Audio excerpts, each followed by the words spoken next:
Hey, I know this is like the third video in a row where I've had something to say at the very beginning of the video, but quickly just want to explain. This is going to be a new format of video or a style of video I do on the channel now. It's more so going to be dedicated towards playthroughs that I do on Twitch. You can go check out my Twitch, twitch.tv/ninetailedyoko. I'm just going to be playing random games and then I'll just put the VODs on here, call it Lazy Spirit, and then just move on with my life. There's three very simple reasons as to why I wanted to do this, or why like the whole Lazy Spirit thing exists. First reason is because I just couldn't find an editing style for the playthrough that I feel like would fit it, would be entertaining, and also like, you know, like something that would actually feel fun for me to do. Because if you know, or if you've seen any of my other videos, you know, like I kind of take my editing a little bit seriously, you know, not too crazy, but like I do try a little bit with my editing. So with like, especially with a series like this, The First Snow, it's a visual novel.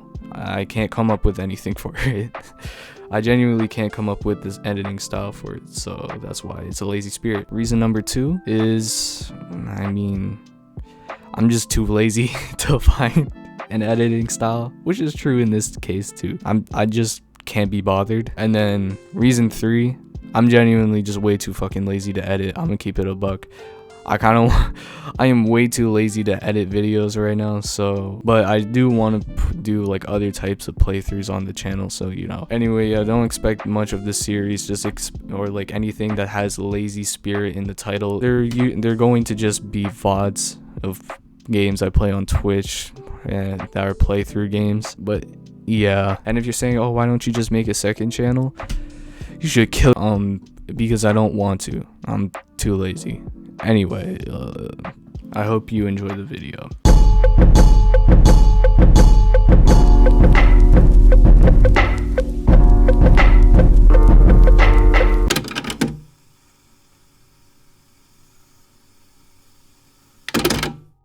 Alright, you see that? Nothing happened there. I don't know what the fuck you're talking about. There was nothing there. I genuinely don't know what you're talking about.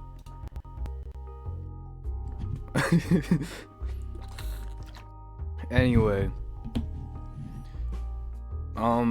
yeah, what did I want to say? Let me remember. Okay, yeah, so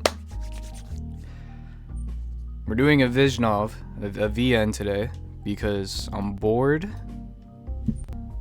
and this is a game I want out of my fucking catalog, or my backlog. Because I got it way back in 2020, but I touched it for like 13 minutes and then never again.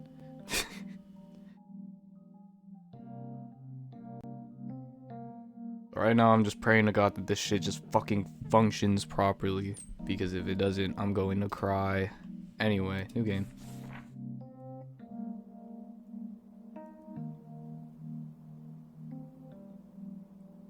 Alright.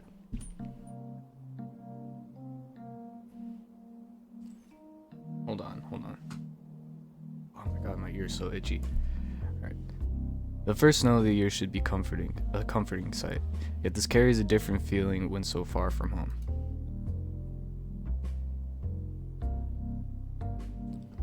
I could technically just skip through all of this because I already know what the fuck happens, but nah.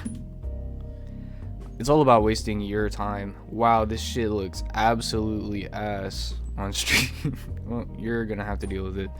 Winter has always been my favorite time of the year, samesies, but the joy of warm fires and upcoming holidays is missing. There's only a month left to go until the season begins in earnest, but I can't feel any of the usual excitement. The coming winter will be the first I've spent away from my family. After all, it's just me now, standing alone on a concrete balcony and looking out onto this gray sky. Hey, Allison! Aren't classes soon? Jesus Christ, I forgot how loud this game was. What the fuck? Where the fuck do I... Voices?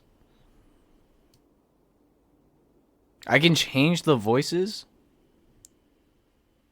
I'm confused? What is this? Hello? Oh, I can... Is this thing working? Hey, this is Rose speaking. Why is this a thing in the game? Yeah, whatever. No, no, no, no, no, no, no, no, don't quit, you fuck. Okay. A woman barking from down below breaks me out of my thoughts. Her familiar figure clad in leather stares up. Snow heaped on the rusted shovels in her hands. Dude, oh my god. If I hear my chair creak one more time, there will be a fucking slaughter. Looks like the heating's died again. The inside of the apartment no warmer than out there. This new home might be a little too shabby, but at least it's ours. Quick glance at my phone as I walk to get to my coat and bag confirms her to be right. The morning's message from a friend still showing on the screen. The idea of big news at this time, at this of all times, fills me with worry. I'm already too busy just trying to keep up with my new life. With time marching on, I did not read the whatever. With time marching on, I quickly slipped the phone back into my coat and set off for the stairs. I shouldn't have a problem making it to class if I keep a good pace. I love this woman so much. My God, please marry me. Oh my goodness, I did not realize. Whoa. Oh my goodness. The busy shoveling woman is still working away, her efforts obvious to see. The snowfall's been impressive for a single night, but a good amount's already been cleared. Her heavy breath, breathing, holy shit, easily visible in the cold air. I don't like the way how this shit is written at all. Keeping a brisk pace, as much to get to my class on time. Like, it feels like it runs on, as it is to try and warm myself up. I try to wave a quick goodbye. It's obvious she won't let me go without giving her 2 cents. Though, as she puts her shovel against the wall, it takes a good stretch. Like, what the fuck? Working hard already? Hey, someone's gotta do it. Not like those useless lumps will. On jaw. Rose jerks her head towards the apartment. She's not really wrong, but her usual tactlessness is on full display. You all bundled up? Looks like winter's coming early going by the paper. I'll be fine, don't worry. Just take it easy on the way there, right? I will. I'm in love with this woman.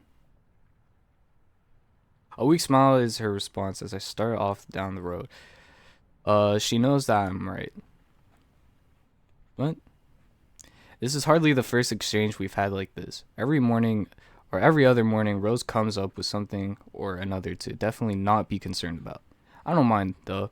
That kindness is one of her better traits. The weather's been getting steadily colder for a while now. The few workers have braving the morning chill are slowly making their way down to the bus station for work. Those staying behind grumbling as they shovel snow from the roofs of their cars and their driveways. There aren't many students down this way as I walk. However, students accommodate. Holy shit. It's fucking small. Student accommodation filled up fast, and the nearby apartments were all rented out soon after that.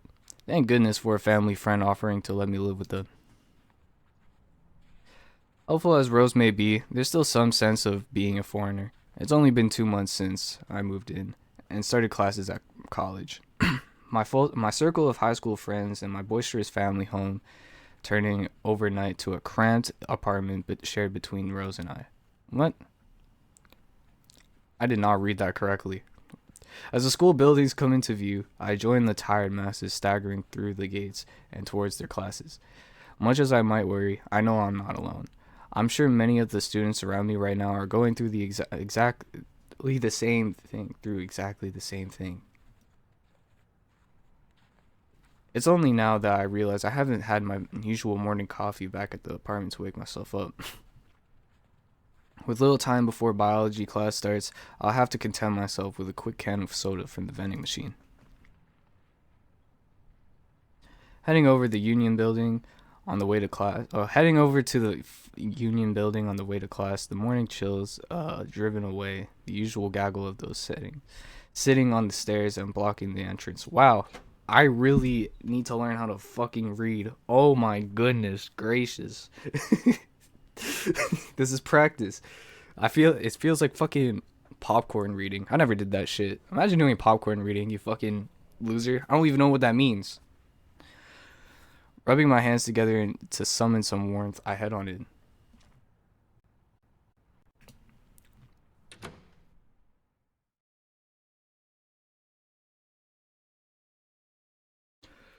With the heating being cranked right up, you almost forget it's winter outside. My relief doesn't last long, however. My heart nearly stops as a deafening clatter comes from ahead. A couple walking arm in arm skirt around the edge of the room, doing their best to not draw the attention of a blonde woman nearby. She grumbles loudly before delivering another kick to the poor abused vending machine in front of her. I hate situations like these. Either I do nothing and feel bad for not helping, or step in and simply deal with it. As I try to work my way out of this, my heart freezes as the woman locks eyes with me. I must make for a pitiable sight with my hands raised defensively in front of me. Her rage calming as she settles for staring daggers at the machine. Resigned to my fate, I reluctantly shuffle towards her as my heart beats wildly. As I do, her sour look is only made all the more intimidating from... Is that dower? Bro. Intimidating from the bags under her eyes. Is something wrong? Stupid thing ate my money. No can or change at all. Threw $5 in there too. The vending machine here messes up sometimes. It's usually better to go Sounds through like a to fire the beat. cafeteria for drinks. They should fix it then. Recounting the event only serves to stir up her annoyance. Another foot being jammed into the accused. The horrible noise makes me cringe again, and I'm starting to worry she'll hurt herself as much as the machine itself. Don't kick it again! Why not? Thing's already broken, isn't it? I want to say that I'd rather not get in trouble with the staff, but I get the feeling that that wouldn't faze her. What happened? Reviewing my options as quickly as I can, there's only one solution I can think of that might settle her down. I probably shouldn't, but if nobody's paying much attention. Which drink did you want? Why did I sound like a little bit British at the end? She gives me a curious look after I manage to squeak the words out, but eventually points. I was just grabbing a lemonade on the way out. Could you turn around for a moment? God, look at her thighs. With great reluctance, she turns away as I ask. I doubt she could work out what I'm doing by looking, but it's better to be safe than sorry. Closing my eyes and silently mouthing the right sequence to make sure I don't mess it up, I go about my business. With any luck, the software inside hasn't been updated since I last tested this. A long sigh of relief passes my lips as the vending machine rattles away, loudly dumping a can into the small opening.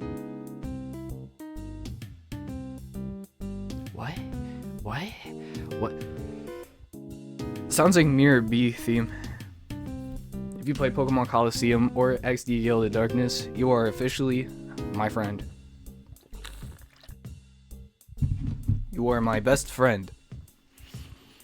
Holding the can before the blonde woman's face as she turns back around, my reward is my reward is a somewhat impressed expression as she takes the item. Not that she has her drink and had a chance to get her frustration out of her system, she seems to be calming a little. Her height doesn't help her look any less intimidating though. 6'10", love to see it. With that, I consider the matter settled as I nod and begin to walk away. Only as I leave do I realize my heart's racing after having to deal with her. Hey, wait up! Reaching for my instinctual response, the gun. Why did I say it like that? I pretend not to hear as I skitter away and disappear back into, like, some of these words I feel like just don't exist. Like dower? I refuse to believe that's a real word. The cold hits me like a wall as I lead through the front. Oh, fuck. My nose. I hardly mind. heaving a sigh to steady myself as I head towards classes. I only remember now that I'd intended to grab a drink myself, but fiddling with the machines probably made me too late. The empty campus grounds make me nervous, making me take my phone making me take my phone in hand to check the time. A quick glance is all that's needed to send me dashing towards the sciences building. It's going to be one of those days on Monday. Call me Garfield. Panting from the run, I stagger into biology class with as much composure with as much composure as I can muster. The sight seems to make a pitiable impression on the professor, who merely nods for me to take a seat. Setting my bag next to me, I quickly take the seat next to a now familiar figure. The diminutive Capri-Sun shoots a grin and a wave as I sit, earning a smile in return. I never had Capri-Suns growing up. Kool-Aid. It was only Kool-Aid for me, bro. The fuck is a Capri-Sun? It's nice to see a friendly face. As the professor gets back to lecturing, I grab my still pristine textbook from my bag, flicking through the bookmark I'd added for where we were currently. Movement from the corner of my eye takes my attention, a ripped piece of sketch pad sliding before me. Oh no, your perfect attendance record. What happened? Her writing is surrounded by various doodles and scribbles already on the page. I should pay attention to the class, but it isn't that easy to wave Caprice off. Then again, this is largely revealing what we covered in high school right now. It probably wouldn't hurt to chat with her a bit. Got held up with somebody. I wrote a brief reply and a little accompanying drawing before signing it back over. Pardon me. Fuck. Fuck. Where am I? A quick look to the professor, making sure the coast is clear as he drones on. Caprice's reply on the page, as the page is passed back, makes me grimace. I should have expected that. I almost replied before noticing the professor casting a knowing glance my way as he continues with his teachings. He knew what we were doing, didn't he? Thinking better of it, I tuck the page beneath my textbook and start listening properly. I don't need to look at Caprice to know her reaction. I hardly think the worst of her for it, though swapping doodles during these classes was how she broke the ice with me, when I was just another lonely freshman student. A shy one, at that. Given we're still friends, I suppose it worked. Sneaking a glance back at the page beneath my book reminds me of how well the mercurial girl can draw. Oh my god, I'm getting pissed. At least compared to me. Oh, fuck. She mentioned one time that she's also taking art classes, which must be paying off.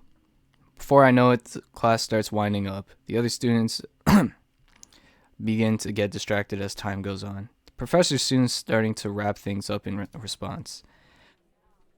No sooner do the words come from his mouth that the class is over, does the loud clatter of people packing back books and pens into their bags and backpacks begin. Caprice wastes no time talking as the two of us do the same. I was worried you were sick today, Allie. Can I just lower your voice for like a bit? Hello? Testing.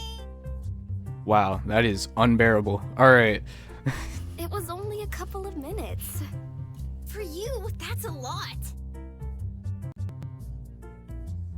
Oh, what's good, Ralph? Ooh, what's this game? It is The First Snow, a random visual novel I got back in 2020. She has a point. It's likely I was more concerned about this than the teacher. After a near perfect attendance through high school though, the last thing I want is to set a bad expectation from the staff here. Setting that aside, I'm not sure the professor really likes us passing notes to each other in class. How you doing this morning, Ralph? Oh, don't worry about him. He's cool. We've talked. Hey. Well, if you're sure... Oh my god, this is a I do drill like beat. seeing your drawings. Fuck.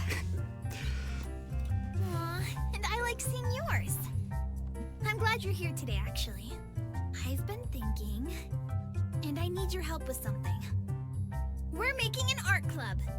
But there's already an art. Wait, why is there a we there? How am I part of this? You're a founding member, of course.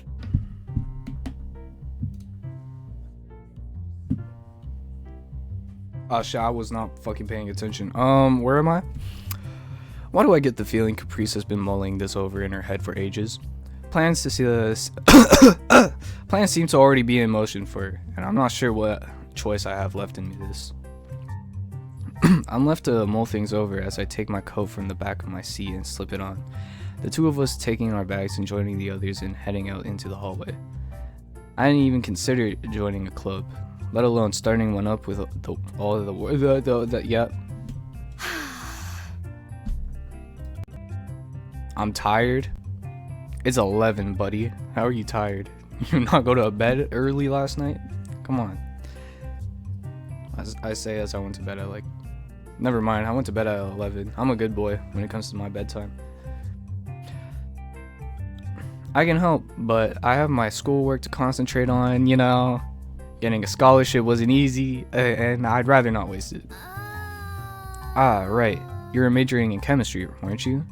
Give a nod, albeit a slightly guilty one. Not that I dare have told my family, but I only picked chemistry because I happen to be good at it. Like most things in life, I just went with the default option before me. At least Caprice seems to have moved on from me being a part of this. I have enough going on in my life, between moving to a new home and studying for college, to think about spending time in clubs and things. I'm surprised you're taking biology classes. To be honest, aren't you more into art? It's hard to pick a favorite, but right now, bio is just the entry-level stuff. It's so boring, right? I talked to the professor though, and we're getting into some marine life chapters soon. That seems very specific. Yeah! It's most yo, I actually might have a stutter. Holy shit. Am I learning something about myself? Do I have a speech impediment? No way. It's the most interesting part. I gotta focus hard when we get there. I plan on making it my major. I went to bed at 11. How are you fucking tired? What, you at work or something, gangy? So even a free spirit like Caprice has something she's working towards. It seems I can't get away from how much of a mess my life is, with no idea what I want to do for a career. The two of us head outside, with our next classes in the other buildings. As we do, I look about warily as students from other classes pass by. I'd rather not bump into that angry woman again. Who were you held up with anyway? Bump into a friend? That would require there to be another beyond her in the first place. She's about the last person I'd call a friend. Kind of scary, actually. She might have been asking out of small talk before, but I have her full interest. But now I have her full interest. With reluctance, I think back to the event. I have work at 3. Oh, look at this guy. From what? 8 hours, so from 3 to 9? That is not math. What's today? It's Wednesday. So till 9? Only 6 hours? What the fuck, man? Not sure if you'd know her. Tall, blonde, green eyes, fat ass, big titties, you know what I'm saying? Now that I have time to think it through, she was quite beautiful. And more than her body. Wink wink. I liked her sense of fashion. I think I know who you're talking about, actually. Huh? You do? Yep, our other founding member. She hasn't dropped the idea of me joining at all, and now wants her of all people to be a part of this. My reaction to the news apparently shows on my face. If we're thinking of the same person, I've seen her around, and I've heard some things. She floats around the art department a lot, so the other art club tried to grab her. She didn't even pretend to consider it. I just told him to get lost. Which means she's still free. She already rejected one club. Why was she join another? Exactly. Because it's led by me, of course. I just sigh. I need to get to my next class. Being late for one today is already too much. Resigned to my fate, I wave goodbye and start to head off. Not more than a couple of seconds later, I hear her calling out behind me. Before you go, meet me on the second floor of the art building after classes, okay? We need to get started on finding a club room and stuff. Looks like I'm going to be a part of the scheme whether I like it or not. Dealing with that woman again makes me shudder, but she'll surely just reject Caprice, and that'll be that. I love not being able to read properly. It's my favorite thing in life. Walking through the halls at these hours is a wholly different experience to the normal hustle and bustle, where students gossiped in the hallways, organized dates, and hurried between classes with arms full of overpriced textbooks. On God, there's now a sweet silence. All to be seen at this hour is the odd straggler thinking more about dinner than schoolwork. Well, them and the Christmas decorations. I get the feeling that the arts and humanities staff take some enjoyment out of getting ready for the occasion. Much like the school itself, the decorations look a bit ragged, probably hold out every year, for decades. Does my college fucking do that? Nah. Wow, my college sucks. With little to do until Caprice shows up, exploring the arts building and peering into this classroom or or that winds up passing the time. Heading up the stairs, I take my time strolling through the hallways. Everything is bathed in the orange of the sunset. The quiet of the halls giving the building a serene atmosphere. It's calming after the day's events. It isn't until a good few minutes pass that I find the first thing of much interest. A single room with the door left open. With curiosity getting the better of me, I gotta piss so fucking bad. I stroll up the hallway and gingerly step inside. At least I could close the door for them. With only a handful of chairs actually set against the table, I think this room unused if not for the paints, papers, sketchbooks strewn across the tops of the cupboards. How do you say this word? Cupboards or cupboards? If Caprice wanted a club room, this would be as good as any. As I peer about, the sight of one particular canvas amongst it all catches my attention. The painting of a woman standing in water. It sits drying on the easel. The painter's utensils still lying about. Such a nice painting. I wish I could paint. Look at that. That's just so fire. Is that blood? Stepping out to look at it, I'm surprised by how old-fashioned it is. The kind of oil painting that would be drawn a century or so ago. Every brushstroke and line has depth to it, and the painter's every movement clearly visible. I find myself struck by its beauty, time slipping by me as I stare. Her soft-looking skin and flowing locks of hair are enough to make me wistfully sigh. Her face telling of her free spirit. It's beautiful. My thoughts are suddenly interrupted by the creaking of the door opening further, causing me to whip around in fright. Oh my god, she is so tall. I love her. Particular person standing in the doorway looking straight at me does nothing to settle my racing heart, much less the fact that I'm not even supposed to be in here. Sorry, I mean... I quickly try to stammer out something, but the words keep catching in my throat. Oh, it's the vending machine girl. Allison. Hi? Allison Merlot. Disgusting. So do you have a name? Oh, so you do have a name. I'm Eileen Turner, for what it's worth. I called her L last time. I'm gonna continue calling her L. You got me fucked up. You know how hard it is to say Eileen? That like takes up way too much brain power. That's way too much brain power for me.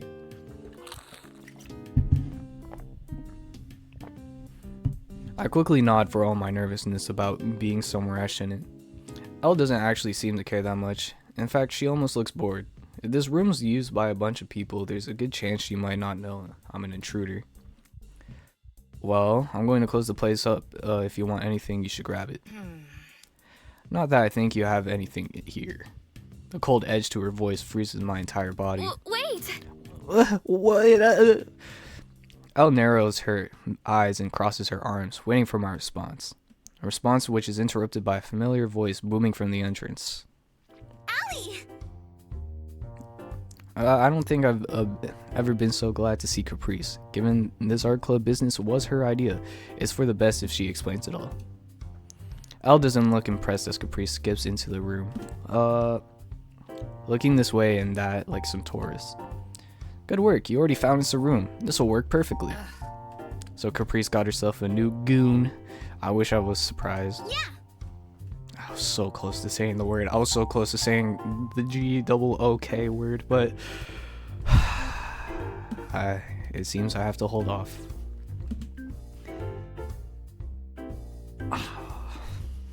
You're not supposed to agree with that. And what do you want? Oh my god, I can't read.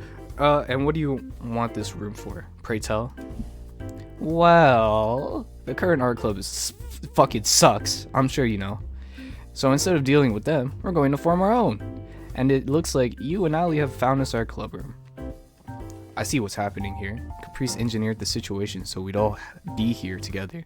This is a very subtle scheme, but it's just all the more reason for her to have come up with it. I try my best to backpedal in a way that doesn't upset either of them. Oh, by the way, the Birkenstocks came in yesterday. Oh, word, the Birkies? The Birkies? Do they actually fit? Or did you get the wrong size? I just thought we'd draw a bit. Didn't mean to intrude. Seriously? Got permission to use this room to practice my painting, not for some dumb club. Cool. Sorry, but it's 2 against 1. Majority rule. I didn't say anything about a club. Well, too bad. This is a dictatorship. Elle stands her ground, staring down her opponent as I try my best to stay well out of their argument. Her resolve doesn't last long, though. Realizing the futility of it, she eventually heaves a sigh at Caprice's antics. I can't say I wholly blame her. I just want to work in peace. That isn't much to ask. Come on. But I'm going. Not going to get anything more done today anyway. I pressed the wrong button. No! I mean, you said they're supposed to be a little loose, like a quick slip-on. Yeah, they are slides and that. So they're a little loose? Yeah, you're fine, bro. Elle turns to me after picking her up her coat from a desk and pulling her scarf around her. Wow, I can't read. Rather pointedly being finished with Caprice. Bye. See you around, I guess. Yeah. At a loss for how I'm supposed to respond to such an enthusiastic tone, I'm left standing silently by as a frustrated Elle throws her backpack over her shoulder and strides out. Caprice just smiles and shrugs as she looks back to me. The argument they had just moments ago flowing off her like water on a duck's back. Golly, what a simile right there. Yeah, I know my words. I know big words. I know big words. Fuck is you talking about? Well, that's how it is. I feel like I got dragged into something. I didn't really think that'd work, but it was worth a try. She's not listening to me at all. Am I really just an instrument to try and win this argument between them?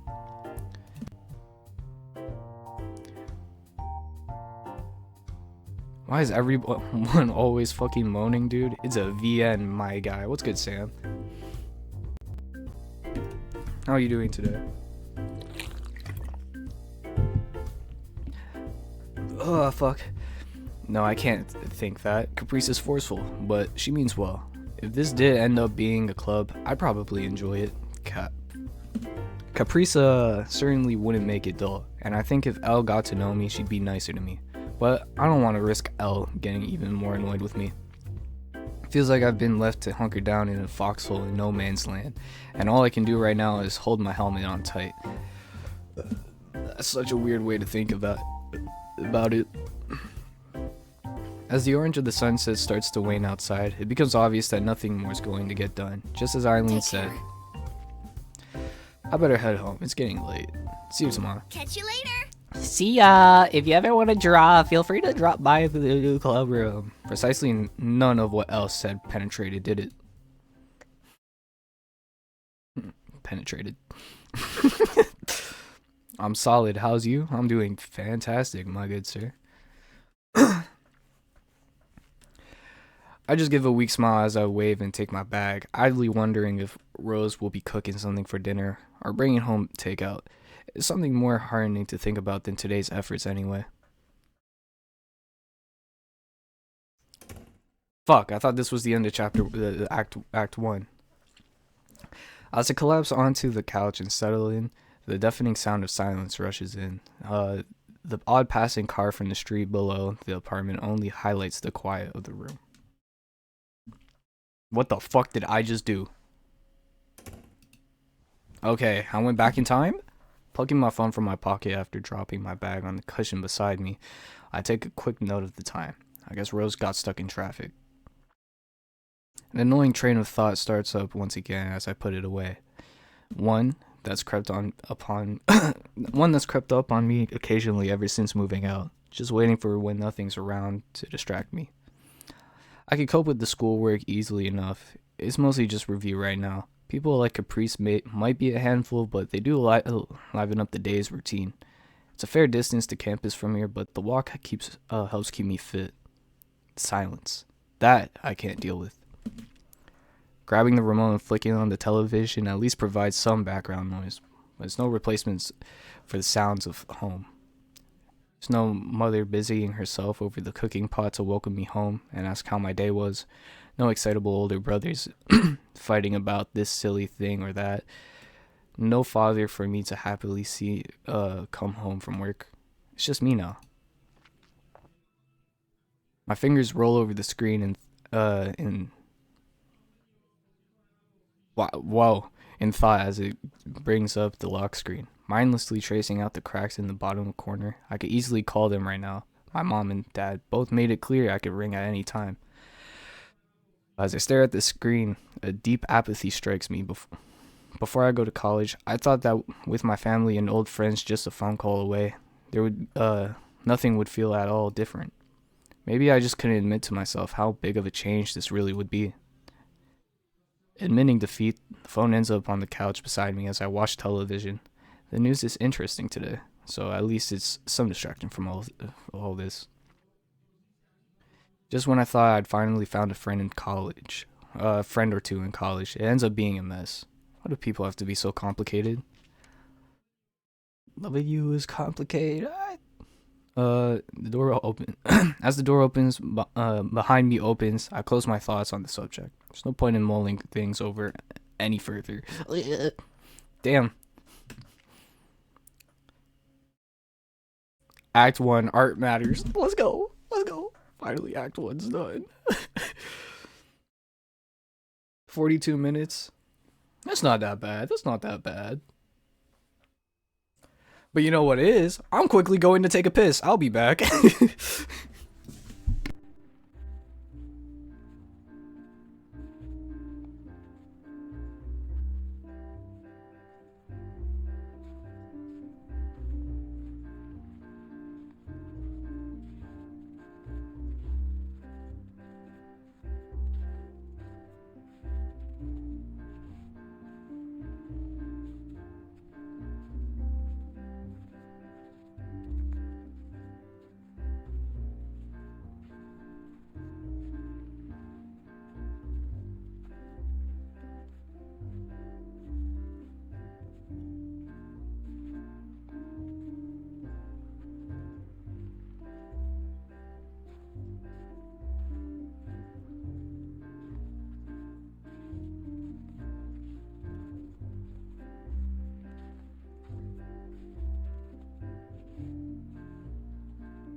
totally forgot to unmute my fucking microphone. I'll have to see it. Okay. Saturday's morning air is brisk as I staggered back from the supermarket, hands full with bags. The apartment itself may be nothing to write home about, but it's certainly in a good location. Let me fix my thing. I still don't feel like I've been pulling my weight when it comes to the daily life with Rose. But at least I can help with errands like groceries. Her attempts to teach me handiwork skills have been less successful. Even this much has been a learning experience. My parents usually doing the shopping back when I lived with them. Reaching the apartment, I find Rose, I love you, crouched outside and working on her motorbike. She looks perfectly content as she whiles away her time with tools spread around her, as if a child happily playing with her favorite toys. Hey. Ricky on the bike again? Hey! Oh, hey. That was quick. She levers herself up with a grunt before pulling back the edge of one of the bags with a finger to peer in, then another. I'm a little worried as she checks over my work. Having to hold my breath as she does it isn't exactly helping. I'm still not used to the acrid smell of her smoking, but maybe that's a good thing. Wah, cry about it. Good work, everything we needed, and no weird impulse buys. Did we need more window cleaner though? You said to grab necessities if they're on sale and don't spoil, right? Uh-huh. You're learning. Could you help me down here once you've put everything away? I need another set of hands.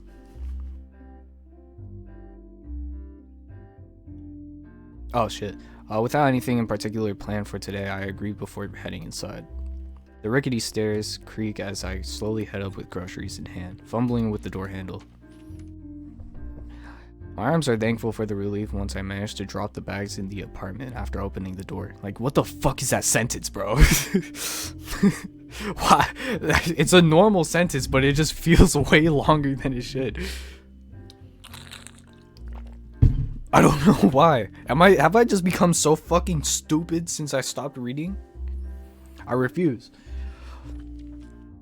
Opening the fridge, I get to work stuffing in the frozen and cold items first. Next, I open the cabinet doors and start ladling in the cans and boxes. As the empty shelves fill, I get an odd sense of satisfaction for caring for myself.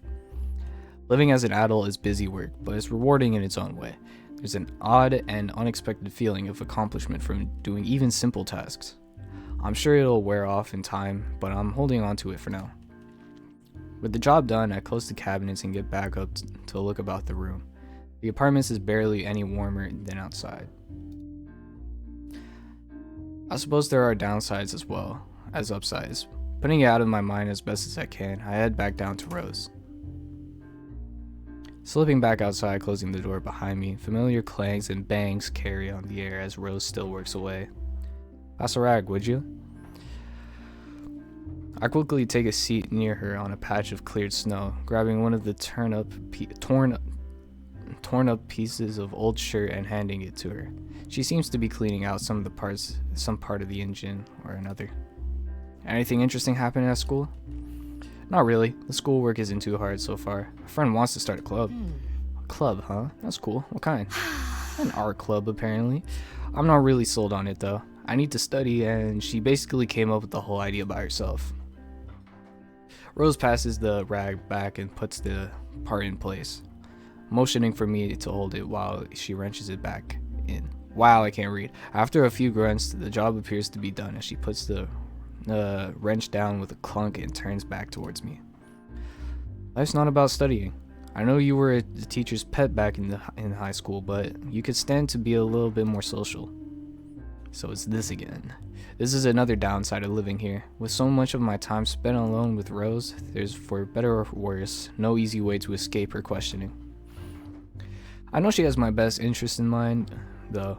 I'm glad to have someone around to help me get a grip with adult life, even if I did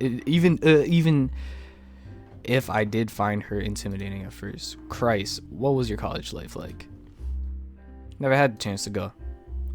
I'm left a little surprised as she gets back to her bike. I've only known Rose for a couple of months now, so I'm still finding out new things about her all the time. Maybe you get why I'm on your ass about this stuff now. Oh, does she have like those earrings that are like on like the top of your ear? That I want to get that type of shit. That shit, those shits be so fire. And I'm not definitely saying that because Winry from Full Metal Alchemist has those. I don't know what you're talking about. Not everyone gets the chance you have, so make the most of it. Go to parties, get some friends, and find a boyfriend sometime. Even if it doesn't last, it'll be a start. I need to take that advice, man. Too bad I can't go to school. Oh, hey, buddy. My family always pushed me to put such things aside and focus on my education, so that's what I did. The simplicity of life back then suited me just fine, and it worked out well by going by my scholarship.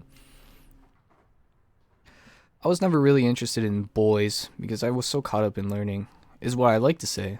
But I'm honest enough with myself to know that's not the whole story. Seeing Elle last week reminded me of that. Women like her keep catching my eye, and then there was that painting of hers. As time goes on, that difference in what I like looking at gets harder and harder to explain away. Allison?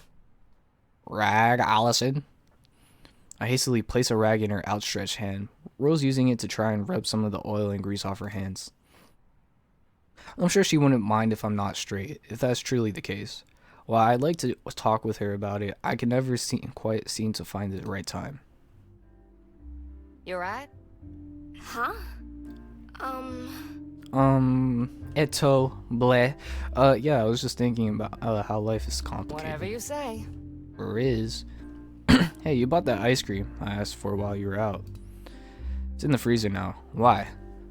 How about we have some? Could use a treat after working all morning on this thing. She has strange ideas about what makes a good dessert in the cold of winter. Well, I'm not going to stop her. Bro, where the fuck do they live? Because I refuse to believe she literally has just like this small ass leather coat and like no gloves. Like, and there's snow piled up like this? I refuse to believe this is a real place. Because what the fuck? This should be cold as hell. For the snow to get like this? It has to at least be negative like 15 Celsius.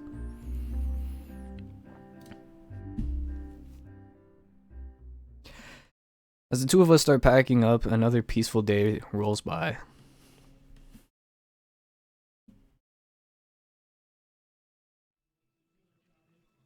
Loud yawn from Rose emanates from the couch, the droning of the television briefly overshadowed. The only other sound is the coffee pot boiling away. Fuck. From the kitchen, punctuated by the occasional passing car. Only half awake and still acting on autopilot, I lazily wipe the sleep from my eyes as I stagger towards the door. The smell of Rose's toast wafts invitingly through the air, making me envious of her later start to work. I let out a loud yawn before I can stifle it, causing Rose to look over from the couch. Hey. Wow, you look like shit. Thank you. Arigato. Stay up too late playing on your phone or something? Doesn't look like you got an hour of sleep. While Rose is less than tactful about this, it's true that I shouldn't be so tired. I'm usually a morning person, but right now I can barely remember where I even put my phone. Rose picks herself up from the couch as she finishes her breakfast, brushing toast crumbs off her as she starts towards the kitchen. Just the neighbors being loud again. I'm surprised you didn't hear them. I may say that, but it's hardly any real shock. She sleeps like a log, which I've always been jealous about. One time I fell asleep during a shooting. I was about to go look for my phone and it was right in front of me. Holy shit. Rose puts down the plate in her hand, giving the matter more thought than I had intended. I did not read that. I can go back. No, I can't. I can go back. The ones above us, right? Man, I'm sick of them. Oh! Okay. I'll go have a talk to them later today and get them to knock it off. Making a racket during the day is one thing, but the night's another. You don't have to do that. It might be quiet from now on. Anyway, she looks surprisingly disappointed at my attempts to wave off her concern. You have to stand up for yourself sometimes, Allison. Waiting for things to blow over ain't always gonna work. I wind up rubbing my neck and avoid outright answering. Apparently dropping the topic, she sighs and disappears into the kitchen after taking her plate again. I just don't want to cause a fuss, especially on my behalf. Is that really so bad? On jaw. With time rolling by, I glance about and see my phone on the corner of the table. Slipping it into my coat pocket, I skip over and grab my bag sitting at the door. As I stretch a bit and try to wake myself up before facing the cold outside, Rose calls out from behind me. Turning to her, shows a fistful of crumpled dollar bills in the hand thrust out towards me.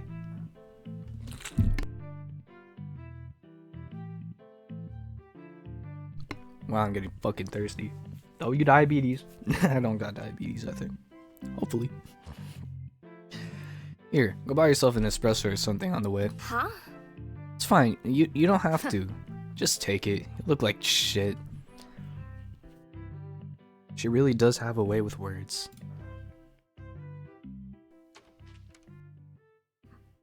Get rid of the B here.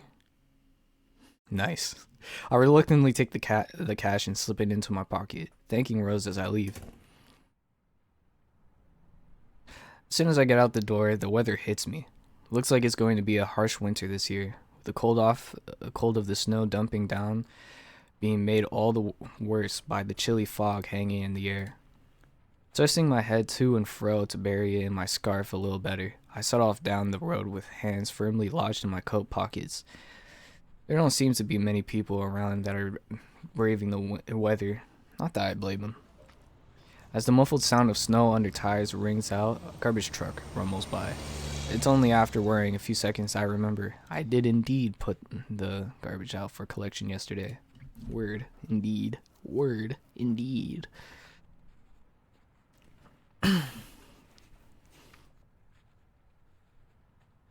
Reaching the campus, the welcome sight of a cafe nearby lifts my spirits. I've overheard students mention the coffee here is good, and it's conveniently right next to campus. It looks homely enough from the outside and only has a handful of people inside at this hour as I peer through the windows. With a quick brush of the fallen snow off my shoulder and bag, I take a breathe and walk in. Yep. A bell above the door rings out as I enter. The smell of coffee on the air combining with the homely style inside making for an immediately cozy atmosphere. Joining the couple of people in line, I quickly rehearse the order in my mind to make sure I get it right. The barista's nice smile toward the other patrons keep making me trip over myself, and I've never been great in dealing with strangers.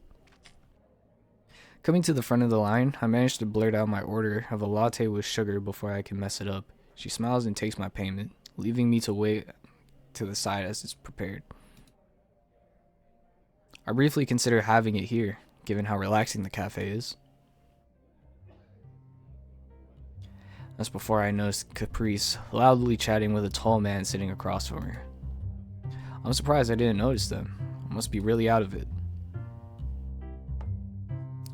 As the cute barista slides the coffee cup towards me, I decide I'd better leave the two in peace and drink outside. Before I can, Caprice catches sight of me and begins excited. Yep. Allie! Hey, Allie! Over here! Allie! English is such a fire language. Oh my goodness, bro. So much for that. Coffee in hand, I warily walk over to their table and look from one to another. Morning, Caprice. Wallace. God, this guy's fucking voice is fucking insane. And Testing.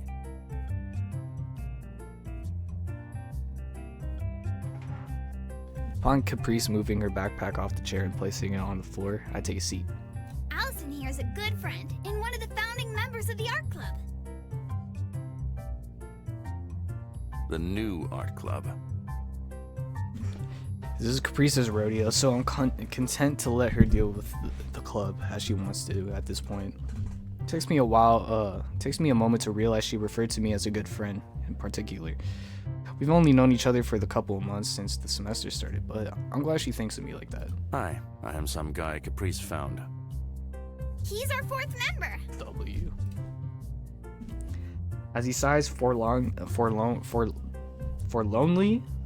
all I can offer is a stilted smile in response. Caprice looks so comfortable dealing with him that I assumed they already knew each other. Come to think of it, Caprice had no problem dealing with Elle either, despite barely knowing her. Wow, I can't read. I'm impressed at how she can talk to strangers with just the same confidence as friends. Maybe she even considers him one already. So what'd you get up to over the weekend, Allie? Just housework and errands. It's surprising how much time I spend on that sort of thing now that I've moved out. I get what you mean. Thankfully, I split the work with my roommates. It's my roommate that makes me want to pick up the slack. Caprice looks to Wallace for his input, making him part of the conversation. I look after the family gun shop on weekends. Nothing glamorous, but enough to get by on. W American. Caprice continues on chatting, mostly with him. Wallace quietly nods along, adding a yeah, or I see, or indeed, or damn, that's crazy. I get the distinct feeling he's being talked at more than being talked to.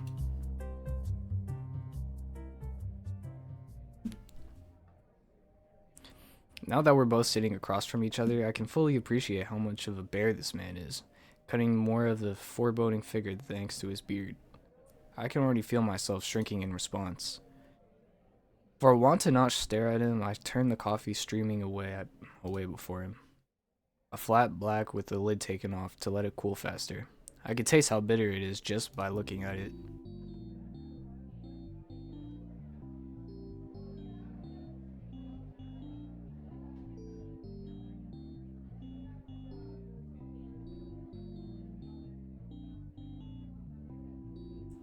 I like this. I like this song. This go kind of crazy. I can't lie. That shit.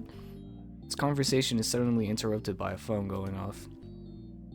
Apparently Caprice's, as her hand dives into the front pocket of her hoodie and retrieves it. Wallace and I just look at each other as she wanders off a few steps to take the call, unsure exactly what to do with ourselves. It only takes a few seconds before she returns. Sorry, guys. Gotta go. Roommates need me. Wait. I'll see you two around. We've got much more to discuss. With that, she grabs her backpack and skips out into the winter air without another word. Going by her face, I'm more worried about this than she is. Left alone with Wallace, I sip my coffee for something to do. Glancing in his direction, he looks more relieved than anything. She means well. I know she does. Even if Eileen doesn't think so, I just have to keep telling myself that. And now I'm glad I didn't say that. As much as I would like to leap to her defense, she is pushing this awfully hard. If she's trying to start a conversation, I feel I should at least try to reciprocate. Or if he's trying to start a conversation, I feel I should at least try to reciprocate rather than letting him twist in the wind. So, you and Eileen know each other? He gives a nod after taking a long sip of his coffee. That must be so awfully We're good. friends. Met when she was a freshman in high school. Caprice saw us together and made the connection. Oh. She's filled me in on this club business. I'm going to guess you were pulled into it? Something like that. It kinda spiraled out of control. I love Sorry. I love how my character talks like those fucking people on TikTok. AKA regular MHA fans. About that, you know, like the ones where like they pop up and then they start doing like the hand movements and shit. Not the Naruto shit. You know what I mean. You know what I fucking mean. The cringe shit. Wallace simply shrugs. Not the first time clubs have been pushy about scouting members. I was actually thinking the whole thing might be good for Eileen. Single-mindedness is her best and worst trait, really. I don't want to say please put up with Eileen, but I'm having trouble working out a better way to word that. She isn't a bad person, just driven. I'm sure you know someone similar. I would love this person to fucking voice my funeral. I do shudder when her reaction would be to being told, what her reaction would be to being told she and Caprice are similar in any way. I'm still not sure about dealing with her, but it's hard to deny someone worried about their friend. Wallace seems content that he's managed to get this point across, silence hanging in the air as he thoughtfully sips his coffee. It reminds me that I should drink my own before it gets too cold as well. The weather outside is a harsh contrast to the nice atmosphere in here, which might be why more students are starting to file in before class starts. Oh, fuck.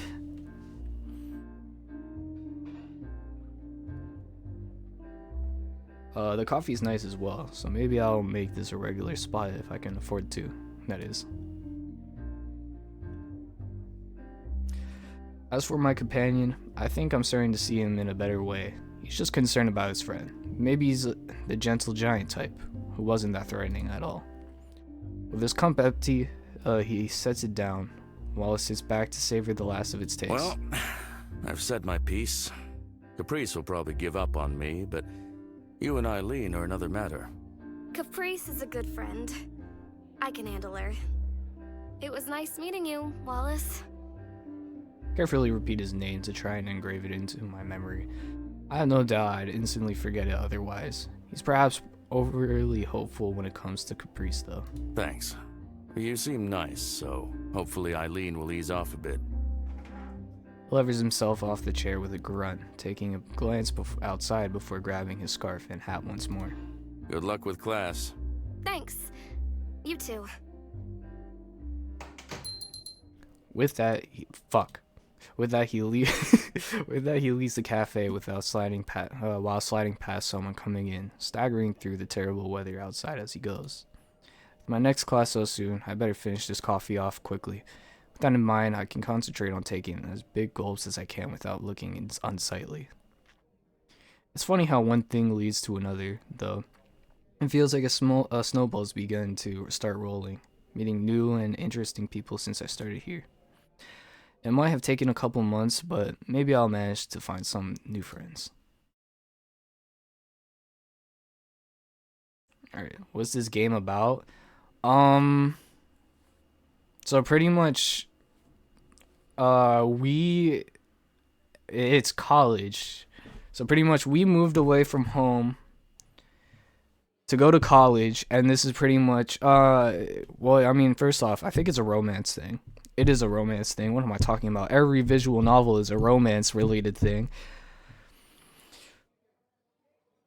And yeah, it's just a random romance story that I'm trying to fucking finish so I can not ever have to look at this in my Steam library and be like, yo, I should probably finish this at some point in my life. With the weather turning worse and worse as the week went on, the library seemed as good a place as any to spend time before having lunch. Fortunately, it looks like I wasn't the only one who had that idea. While the library here is bigger than my previous schools, that doesn't matter much when a large portion of the students are dumped inside. Yeah, a large portion of the students. While my first choice would have been using one of the computers, that's obviously out of the question. Worried about looking like a dork as I loiter about, I start walking slowly through the library. Thankfully, nobody pays much attention while I glance from side to side for an empty table or desk. The students who are actually studying seem to be outnumbered by those gossiping with friends or catching up on sleep. It's only in a far corner of the room that I catch a familiar face, albeit not necessarily a welcome one. Else is hunched over in a thick textbook, occasionally scribbling into a notebook beside her. Beside it, as her finger stops every so often on one important part or another. It's hard to tell if she's annoyed or just studying hard. Oh, it's on Steam? Okay, thought this was you was on PlayStation. I am never playing a visual novel on PlayStation. That is, I will never fucking do that. That's actually a waste of money. I would rather play Fortnite to be honest, than play a visual novel. And that's saying, matter of fact, I would rather play Smite or Rainbow Six Siege again. I consider leaving Altair studying and braving with weather outside before she rubs her temple and looks down mournfully at her notebook. That pose is all too familiar for any student. I feel a little bad for her, given the vending machine problems and how she wound up with Caprice stuck to her. She doesn't seem to have very good luck. She might not be the friendliest person, but if I could help her a bit.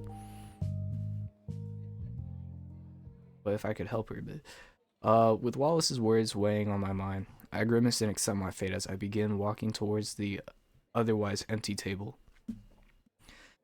She looks up and catches my eye as I come near, so I guess I'm committed to this now. Afternoon. If there's a fucking sex scene in this, I'm cooked. Afternoon. I'm realizing that now. My existence has been noted. I don't think that could sound any more perfunctory, but at least she isn't shooing me away.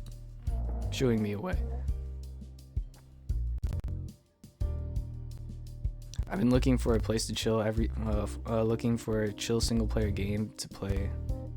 And Tristan has been telling me Elden Ring, Dark Souls. Why is the Elden Ring, Dark Souls, Ghost of Tsushima, Skyrim, Fallout, God of War, Assassin's Creed? Like, how do I choose? Elden Ring and Dark Souls are not chill. Once you get good at those games, I would say, but when it comes to your like first like couple days playing it, it is not a chill experience. Ghost of Tsushima, I hear it's pretty good. You just have to get more accustomed. You have to just get accustomed to the combat. Skyrim is fucking easy. Same thing as Fallout. Those are pretty easy, chill games to play. God of War, it kind of depends on which God of War. If you're playing the older ones, those aren't those aren't chill at all. They require a little bit of thought. And Assassin's Creed is okay, I guess. Also, I don't really want one that has no replayability. All of them have replayability. Except maybe... No, God of War also has replayability. Same thing as Assassin's Creed. They all have replayability. If it were up to me... I like ones where you can't really beat the game, where it takes a while. What do you mean by can't really beat the game? Like, as in, like, it's really difficult to beat the game? Or... it's just like some shit you just play. Because if you want some shit you just play, you can play Skyrim and Fallout. If you want something that will take like a lot of effort to beat, you can play Elden Ring and Dark Souls, or like any Bloodborne game or Soulsborne game. Setting my bag aside from my chair as I take a seat, I pull out my phone to check for any missed messages and switch it to silent before placing it on the table. Like, there really isn't an end, or you can do more shit when you beat the story or whatever. All of them the thing is other than God of War, all those games are like that. Once again, that's depending on which God of War you play, because there's the newer ones and the older ones. Fun fact, in one of the older ones, there's a quick time event mini game where you just fuck twins. All of them are pretty good. Skyrim is the cheapest, I'd say, and plus there's like a lot of opportunities when it comes to mods, depending on if you play it on PC or not. Fallout is pretty good, but I think everyone says this, play Fallout New Vegas instead of like 3 or 4 before Microsoft like acquired the company, basically, or something like that. Or was it Bethesda? I genuinely don't give a shit. The newer Assassin's Creed games suck dick. That's why I might just get Hogwarts Legacy. I know it's not that great according to other people, but I like Harry Potter, so I don't give a fuck. The only reason why people said Hogwarts Legacy aren't good is just because they don't fuck with the author. I was about to say R.L. Stein, like a fucking dumbass. I forgot her name. but it's because the author is like extremely transphobic. Hey, Hi, surprised you're not in the art room. I don't live there, you know. Wouldn't it be more private than here, though? She sets out a long, miserable groan as her head sinks. Hardly difficult to work out what that means. But yeah, I would recommend, if, like I said, Skyrim is the cheapest and probably the easiest game to pick up and just play. Dark Souls and Elden Ring, if you're gonna play those, don't get pissed off and delete the game. Just stick with it until you like full on beat it.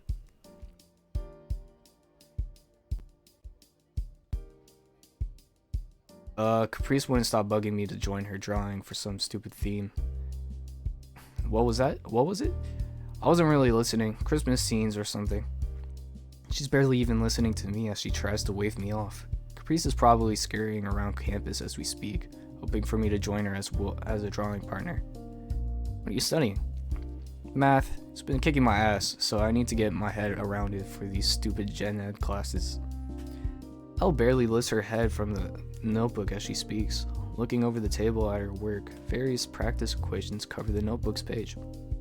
I have to admit, I do admire Elle's drive. I was just going to pass some time in the library reading, but seeing her working away has made me feel a little guilty. You any good at this stuff? Math? Well, I ended up skipping the gen ed classes thanks to my placement exam results. Someone spent their time studying like a good little teacher's pet. Oh, I was looking at Star Wars 2 like Fallen Order or some shit.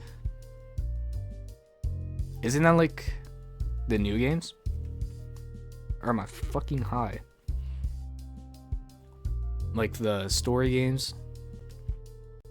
Like Last Jedi? Nothing like that. Math and science are easy enough, so I ended up coasting along. I need to learn how to study now that I'm here. Elle's eyes narrow because maybe she wasn't exaggerating about her skills. After having such an easy time in high school, it's easy to forget I'm the odd one out here. Of course, I'd be putting my foot in my mouth just as I was starting to break the ice with her. I mean, if you want, I could have a look at your work. Yeah. I ain't never seen shit on them. I'm gonna keep it a buck, so I have no opinion on those games. She's hardly enthusiastic, but shrugs and moves herself a little out of the way. My curiosity got in the better of me, coming around the table and looking at the notebook from behind her. I take a gander at her notes so far. At least this is easy to read, given her immaculate handwriting. The more I check over her notes though, the more corners of my mouth drag down. She's done a good job showing off her process, and the first couple of questions covering expressions look right at a glance. When it comes to polynomials, however, the next two have odd leaps of logic, while the last meanders off into the wilderness. I realize I should say something to express how she's done so far, but the window of time to say something even mildly positive to soften the blow has long since passed. I gotta piss again. So it's like that, huh? You got some of it right. That didn't help. Polynomials do seem to trip a lot of people up, me included. I fucking hate polynomials. Oh my god. Actually the worst thing introduced to math. I fucking hate algebra.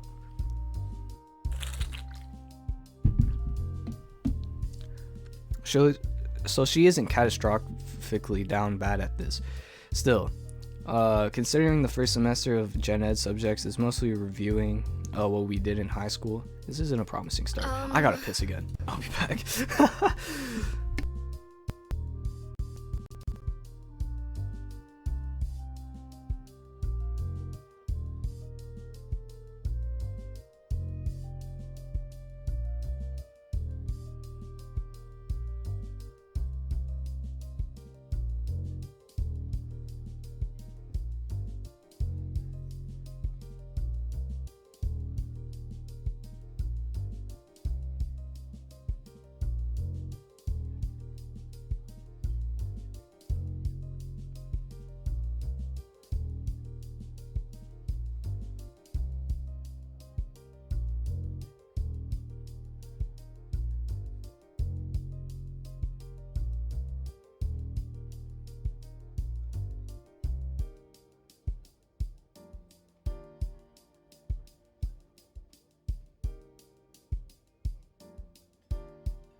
It ought to be a brighter day.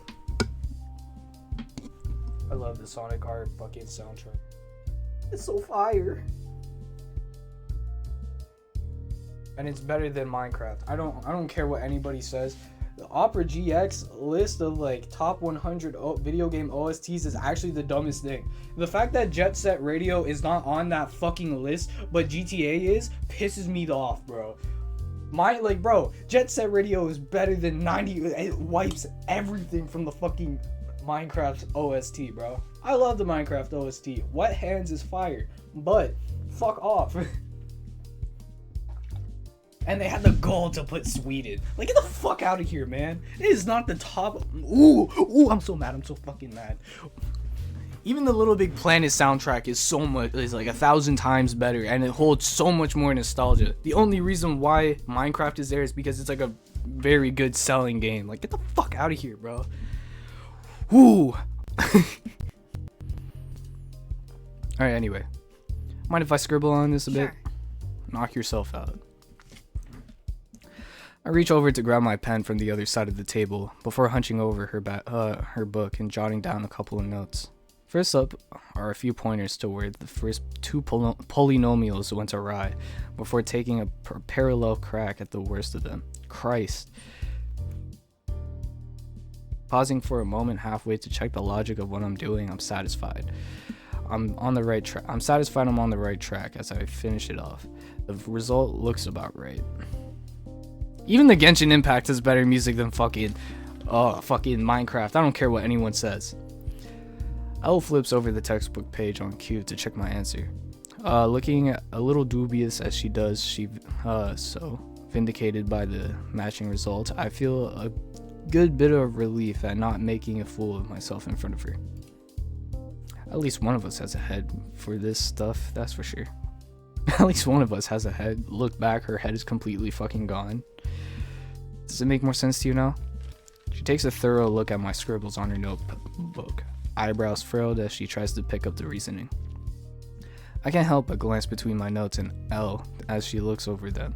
If she didn't project an aura of wanting to be left alone all the time, just her looks and her style would probably attract people like me. I think so.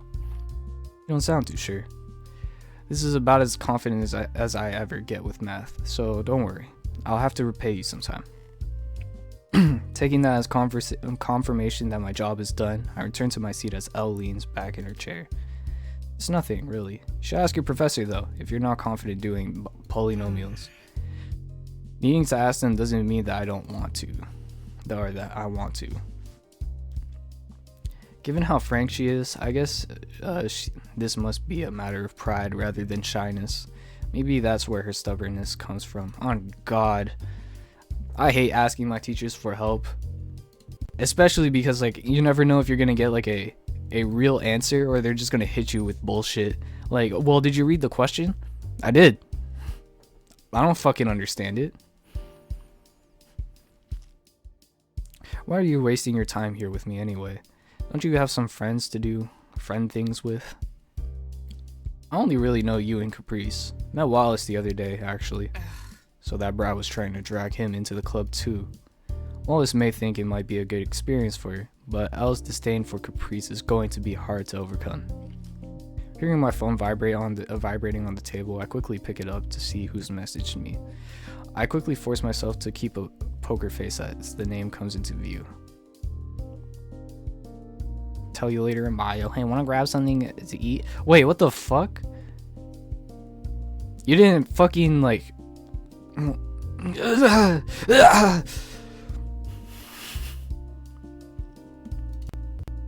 That's why I don't ask for help. Yeah. If I can't figure it out myself, then why the fuck am I at school? Come on now. I am a man. I guess what I'm doing and it works out 95% of the time. She must have given up on art out of loneliness. If Elle's avoiding her and I'm here, I'm not terribly hungry, but I should probably get... Fuck, what? Holy shit, did I read that properly? Where am I? What am I doing? I can't see.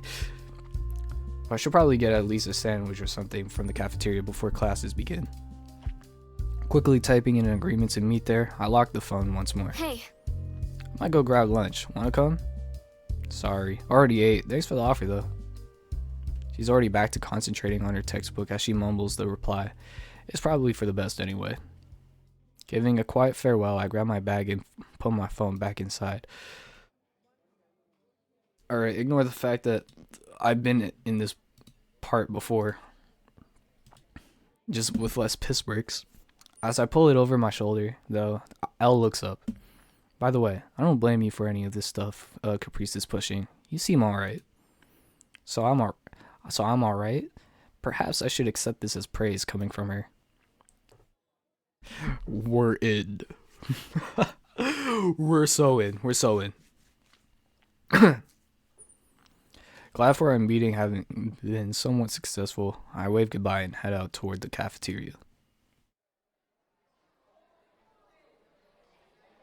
The cafeteria is a little less full than the library. The stock's full of yep, behind the counter already running low on the usual student favorites, with the line for food moving quickly. I managed to grab the last set of sandwiches and move on. So their food is paid for? Lucky. Scanning about, I noticed Caprice sipping her juice and on an empty tray before her. She sure eats fast. On God, imagine eating slow. Any slow eaters in chat? Any slow eaters in chat?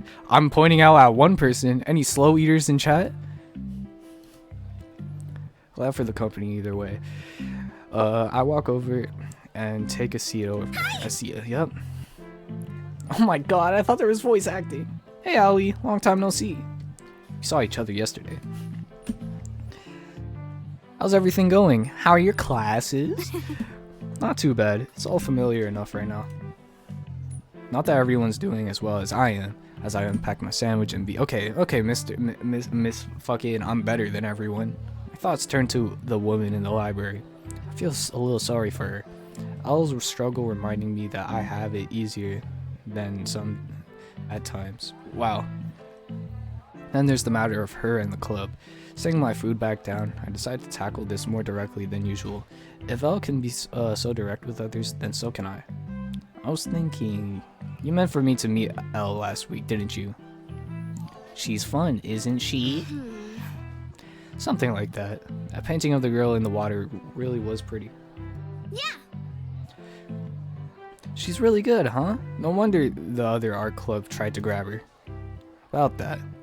Well, more about Eileen. Or Elle. Shit, I'm already fucking up. I'm not sure it's a good idea to be forcing people into this club. I know you're excited to get things started, but just because her art's good doesn't mean she wants to be in a club. Ollie. You sound like you're not really into it yourself. She's sharper than I give her credit for. Caught off guard, I have to stop and think as she sips at the last of her juice. The sucking sound as she makes sure to get every last drop doesn't help.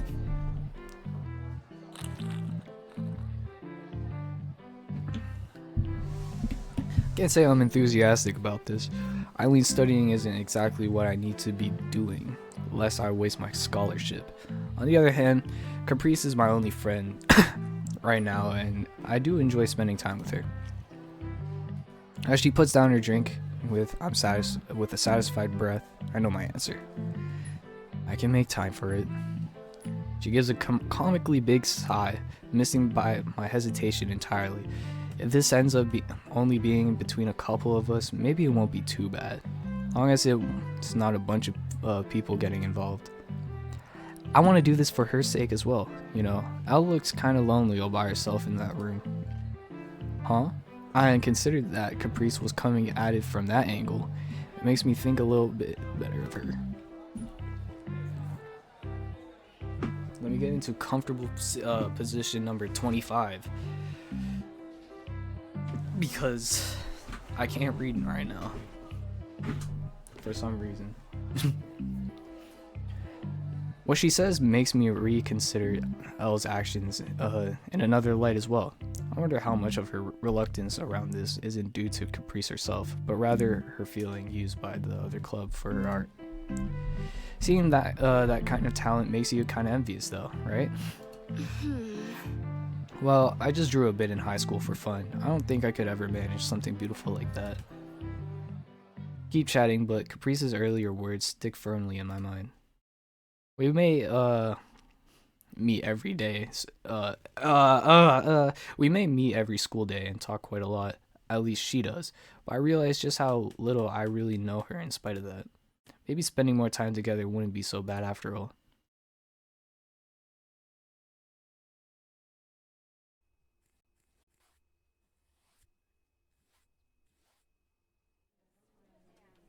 Time on my hands thanks to the last class of the week finally being over. Some quiet sketching would be a nice way to unwind.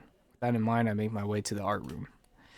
Studying would be a proper thing to do, but, fuck that. Bro, who the fuck studies? Oh my god, I say as I failed like 2 of my classes this year, and I've been placed on academic probation. That's not a lie. I'm being deadass. While most classes are winding down, the professors are aware that the looming holidays are a big distraction. Others have tried ramping up the workload to try and cover everything in their semester's plan. I might be keeping up, but plenty aren't. My bag tucked under my arm, I give a sigh as I stagger along the snowy path to the arts building. It would be nice to feel like I'm doing more than treading water in class and socially. Stepping into the arts building with this strung up decoration reminds me to look on the bright side. It's already in the middle of November. So damn, snow in the middle of November? Wow, what the fuck? That is a crazy thought. That is a crazy thing. What the fuck? So not long until Christmas and being back with my family, I'll be thankful to be back with them, even if the rest of the holiday period was a wash. I managed to angle around the chatting group of friends blocking the hallway and start up the stairs without bothering them. Another small success. I briefly wonder if Elle is in the art room as I proceed along the second floor hallway. The paintings are always nice to see, but whether she thinks of me as just another pain like she views Caprice weighs on my mind. She said you're alright, bro. Opening the door to the quiet room, I can't say I'm surprised at the sight before me. Of course she was going to be here. Elle's eyes glance over as I gingerly shut the door behind me, ending up being the only acknowledgement of my presence at all before she goes right back to her work. Curiosity about what she's painting gets the better of me. Hey. Okay if I watch? Sure. Yeah, I don't gotta say shit. She doesn't bother to look at me as she says it, but it doesn't sound reluctant either. So I scoot over and sit myself on a table as quietly as I can. Elle's brush continues to flick to and fro as she works on the background. So Caprice is a no-show? She says she had to go do something with her roommates. Shoulders slump as she sighs, relieved. You really hate her that much? Believe me, if I hated her, you know, I'm just glad to have some quiet. It's hard not to take that as a thinly veiled implication that I should be quiet as well. Wallace might not be wrong, but that Elle means well. But that doesn't make her any easier to talk to. Something on your mind? You're really good at this.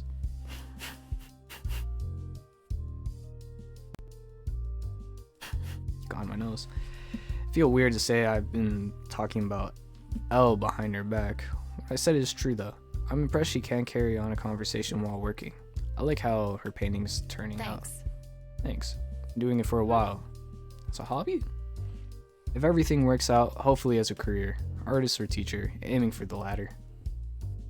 That doesn't explain her persistence working away to get better. Wanting to be a teacher, though, she gives the feeling of a drill sergeant more than an art tutor.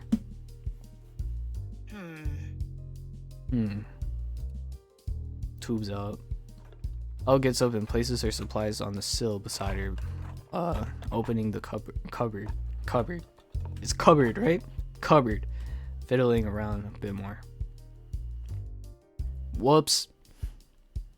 Before long, she emerges with a new tube of crimson paint in hand, Rather than get it back to painting after closing the door, though, she instead turns to me. So what about you? Huh? Go, man. What are you doing once you escape this place? Fuck. Fucking bitches getting money, you know the saying. I feel like I failed the test as I trail off, but Elle doesn't seem worried. Still young, and there's a good few courses to look into here. Just try your hand at whatever comes up until something grabs you.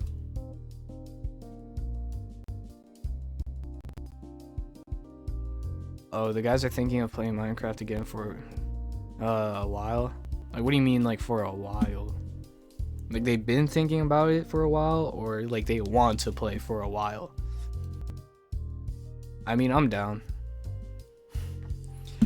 Cause I gotta get trophies done, and a lot of the trophy end, like, I kind of just don't want to keep doing the solo world. But we'll see.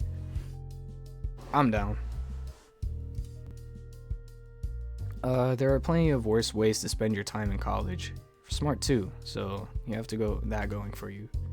I awkwardly smile at the praise. I've never been good at knowing how to handle compliments. Samesies. She may say that, but the fact that Elle is so set on a career, it only seems to be around my age, rubs in my lack of direction. I'm still patting myself on the back for managing groceries. My parents always told me I could do whatever I set my mind to, but it was so easy to tread water for me that I never bothered trying to swim. Sounds like you have a nice family. Me, I'm from the slums of Shaolin. Both. You know how it goes. We get into it and then one by one disappear. Yeah. That's what happened with the last server. I don't know why we reset the server. Once we reset the server, I stopped playing because I was like, yeah, if they're just gonna reset it, I'm gonna fucking play. I had progress on that server. That shit pissed me off. I had like so many diamonds, and then they fucking restarted it because they were like, yeah, we don't like the spawns. Like, bro, we don't like the seed. I moved to Respawn. The memory of them gives me the familiar pang of homesickness all over again. I might have found time to call my mom yesterday, but it just isn't the same. You good, gangy? Yeah, just I miss them. Well, everyone here's going through the same thing. You as well? I miss my sister. Yeah, she's probably fine, but that doesn't make it easier. Mom and dad too? To be honest, things have been easier between me and my folks since I moved out. Nani? It's hard to imagine being such on bad terms with my family that moving away was better. The best thing about Christmas will be the chance to see them again, but Elle doesn't seem particularly fussed about it all. Leaving me to ponder, Elle goes back to her painting. I get the feeling she wouldn't be this gracious to Caprice, so she seems to think a little better of me at least. She's lent me an ear.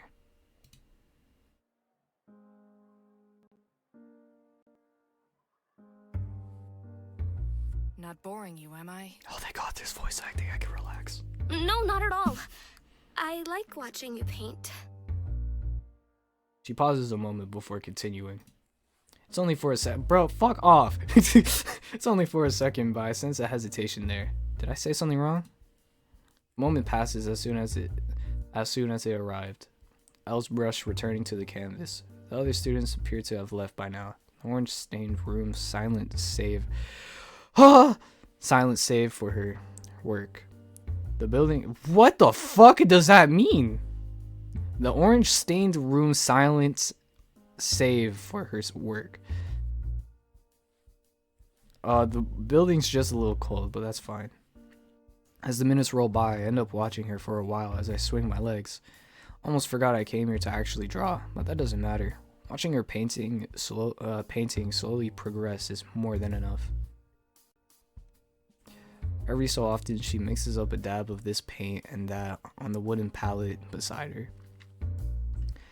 The side of the hip is traced out, the light bouncing off a waist shaded or a flowing strand of hair detailed with a fine tip. I can't help but admire her ability to set a goal and stay true to it, knowing exactly what exactly she's working toward at this stage of her life. Facts. Go stream Lost in Thought now. Go listen to my music, please. If only I had an ounce of ambition that Al has. I might go to a cafe nearby to grab a coffee. I'll be back in a bit. Tired? Yeah. Sorry to distract you from your work. Glad for the company. Have fun. You're not gonna offer to go buy some? Oh, what the fuck? She got the little cute pose? Okay. You're not gonna offer her some coffee? Come on. With that, I hop off the table and start towards the door. Wait. Her voice stops me in my tracks just as I'm about to go. It'd be great if she decided to come as well. Could you grab me a coffee too? Espresso, straight. That's I'll give crazy. you some cash when you come back. So much for that.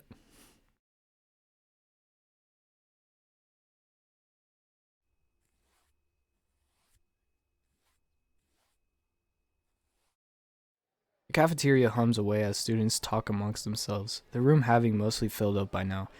The thought briefly passes my mind that the winter must be great for business. Is this a different day? Given this being the closest place for the cheap food during bad weather. Some smears on the edge of the plate. Oh, look at that. Is that new? That might be new. Of the plate. Are all that remains of the mostly cooked pasta served today. Was left of my accompanying soda bubbling away while I pass some time browsing through this site and that. As I read, a shadow suddenly looms over the other side of the table. Looking up from my phone reveals a very familiar figure. Elle peers down as she stands at the opposite side of the table. A large plate of food streaming away in her hand. The fresh pasta sauce is strong enough to smell from here. Okay, to sit here? Hi. Bastards, give me voice acting. No way, they did this to me. I quickly set my phone down as she takes a seat and arranges her tray on the table. Happy that she chooses to sit with me. A glance around to see if anyone's with her makes me realize why she probably chose to sit here. The cafeteria is practically full, and this is simply the nearest table with space available. About to take her first gulp of the food, Elle's fork halts midair before saying something. Cold any better? Yeah, clearing up now. Good to hear. When did we get sick? What the fuck happened? With that, she starts on her pasta and salad. Bro, what the fuck happened? Why was there just a random ass time skip for no reason? As I take my phone to browse some more, Elle calmly eats the average, at best, cafeteria food. It feels as though there's no need to chat just to fill the air. That silence between us is becoming more comfortable. That is, before I get a message. Can't make dinner. Work sucks. Flicking away the browser app, I take a quick look. You were getting groceries yesterday, right? Anything in the fridge? Seconds tick by as I wait for a response, a sense of concern starting to take over. Rose. Go men. Rose. All I can do. Wow, that's annoying. That's annoying. I do that though. I can't lie. I do that type of texting where I just say their name multiple times, but that's still kind of annoying. All I can do is sigh and slump down in my seat as I lay my phone on the table. Elle looks at me in puzzlement for her fork hovering near her mouth. Huh? Bad news. Roommate forgot to do groceries. We're out of food. Could you just grab a burger on the way home? That would be the plan if I wasn't nearly through my allowance. I just looked away and groaned, not up to outright saying that I'm broke. Is that bad, huh? Bro, I understand, bro. I am only at $0 in my bank. I'm not even lying. I have like literal cents. At first, she shrugs off as she goes back to eating, but she seems to actually be in thought after watching her a bit. Eventually, after finishing her food, she speaks up. I guess I was cooking some extra anyway. You can come over for dinner if you want. It's within walking distance. Suggestion enough to make me bolt upright in an instant. What, to your place? Yeah, it should be fine, right? You okay with stir fry? Thank you. Yeah. Thank you. Thank you so much. I really appreciate this. Sure, whatever, just don't make it weird. Considering the discussion over, Elle goes back to finishing off her food without much concern for what she's just said. Maybe she does have a good side. Is this the end of the act? Bro. Oh my god, it's about to get steamy. What the fuck is... What's about to happen, bro? Let me save. Alright, stopping before the large black door, I repeat the address Elle gave me to reassure myself I've come to the right place. Elle's definition of walkable is apparently rather different than mine, still catching my breath from the hike. I thought I was going to be fine, but my nerves are getting the better of me now that I'm here. I'm going into a near stranger's home, after all, and it'll just be the two of us. In school, we just happen to be around each other, but this is entirely different. Bro, I refuse to believe that people actually act like this. I don't feel shit when I'm walking into a new person's house. Glancing down the hall to make sure nobody's watching me awkwardly loiter around, I take a moment to appreciate how nice our apartment building is. This is a nice area, and everything inside is immaculate. Even the hallways carry a slight sense of cleaning products. I hate seeing the word immaculate actually used for what it's for, because I use that word jokingly way too much. Alright. Have you actually been streaming for almost 5 hours? Long streams, how I thought you only... What do you mean? It hasn't been 5 hours. It's only been an hour.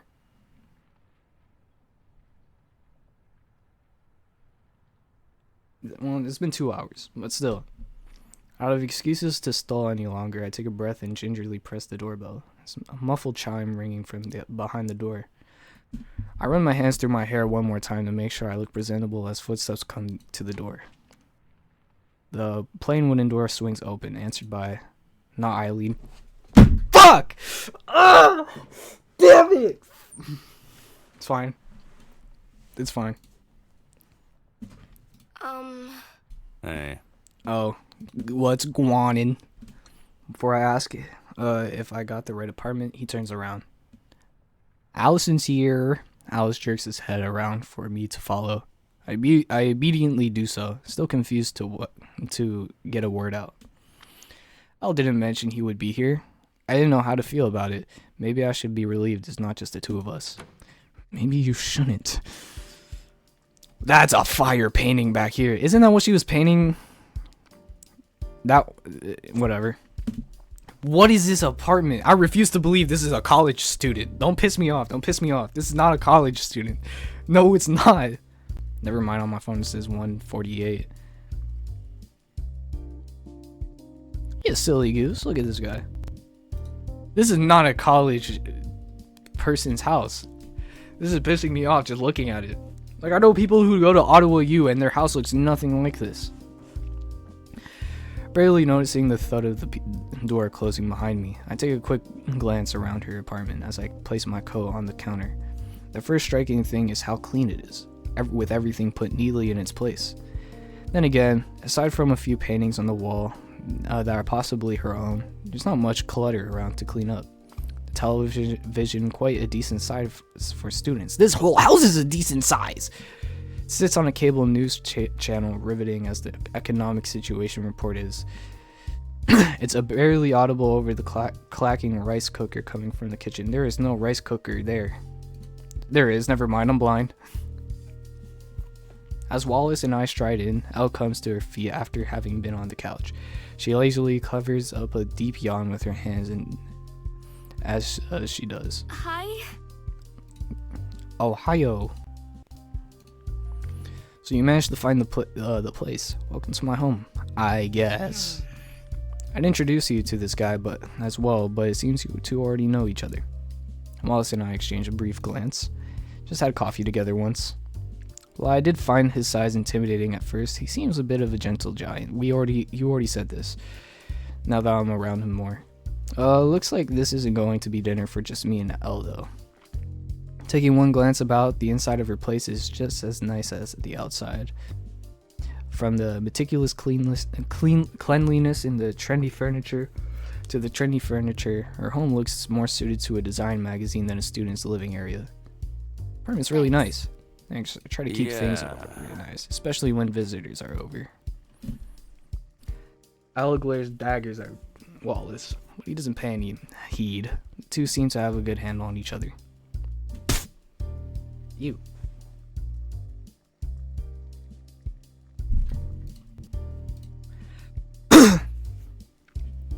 Moving on, Wallace just watch TV or something while we get dinner sorted. Can do. Thanks again for letting me have dinner with you. Don't get too comfortable. I'm going to make you work for your food. Oh god.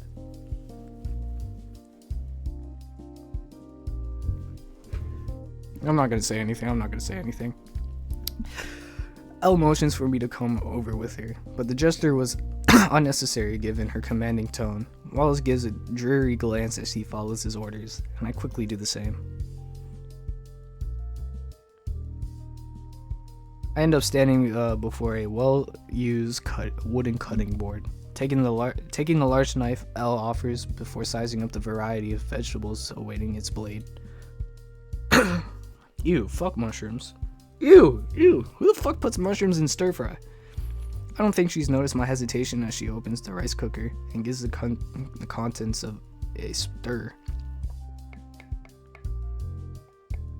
What?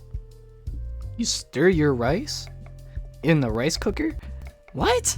The two of us waste little time getting to work. The sound of food being prepared filled the room. Unfortunately, it isn't long before I've earned Elle's ire. No. Stop! My heart practically leaps out of my chest as I immediately freeze. Hands retreating from the board. Did I hand you a hatchet? No. Why are you using it that as one? It looks like you're trying to lop off some fingers. In response to my puzzled look, she takes the knife off and starts demonstrating the correct technique herself. Thought you'd be more help than him in fixing this up. Look, curl your hand next to where you want to cut like this. Now use the knife like a lever. Instead of wildly hacking away, we're making nice slow slices, not some slasher B-movie scene. Okay. Right, I think I have it. Elle hands the knife back, and after a breath to steady myself, I have another try. Was this bitch like just like, oh my god, I'm angry. Come on, you're selling. Actually, no. If you think about it, that's what it is. Getting her to help out, you know what I'm saying? You know, being like, oh, I can't do this. Can you help me? I want to kill myself. In Minecraft, she soon starts frowning as I slice away, but at least she's not yelling at me again. I'm guessing you don't cook for yourself? Her eyes rest on the collection of lopsided shapes sitting before me. I'm lucky if I don't mess up instant noodles. Ooh, I almost just punched my fucking computer. I thought those were impossible to get wrong. I'm genuinely impressed.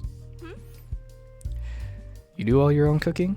Not like I have anyone else to cook for me. Healthier than living off pizza and burgers too. What about Wallace? Aren't you roommates? No, he just lives around here sometimes. I've tried to get him to help, but he's no better than you are. I'm always feeding him and letting him crash on my couch. He even bugs me for free pictures for his writing. She sets down her knife in genuine depressing thought. Maybe we should just become roommates.